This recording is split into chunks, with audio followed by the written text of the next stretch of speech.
یہاں پر میں آپ کے سوال کے ساتھ ایک مختصر چیز ایڈ کروں گا،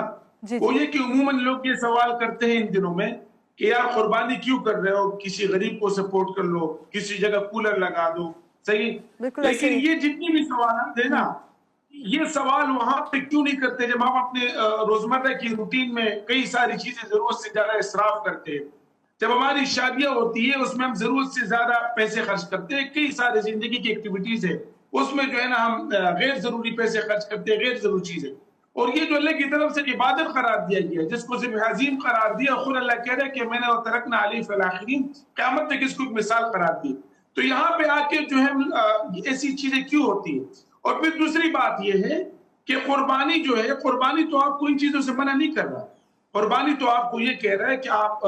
لوگوں کو مدد بھی کریں، لوگوں کو سپورٹ بھی کریں، قربانی کے گوشت بھی آپ کو جو ہے نا مستحب ہے کہ آپ غریبوں میں تقسیم کریں، رشتہ داروں کو دیں، یتیموں کو دیں، مسکینوں کو دیں، قربانی تو اور زیادہ آپ کو خرچ کرنے کا حکم دے رہا ہے۔ تو یہ جو اس طرح کی چیزیں ذہن میں آتی ہے،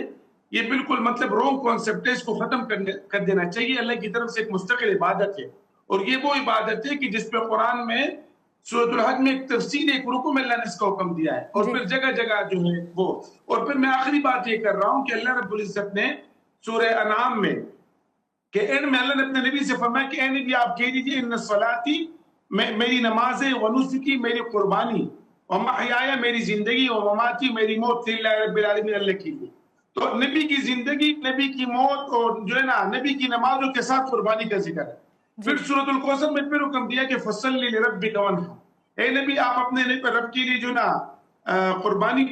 نماز ادا کیجئے اور جو ہے نا قربانی کیجئے۔ پھر آپ کی جو مدنی لائف ہے وہ 10 ایئرس ڈیوریشن ہے، 10 سالوں میں آپ نے کبھی قربانی مس نہیں کی۔ تو یہ سب جتنی چیزیں میں نے آپ سے بات کی ہے، سارے قرآن حدیث سے باہر میں نے کوئی بات بھی نہیں کی ہے، صحیح، جو بڑے اتھینٹک ریسورسز ہیں۔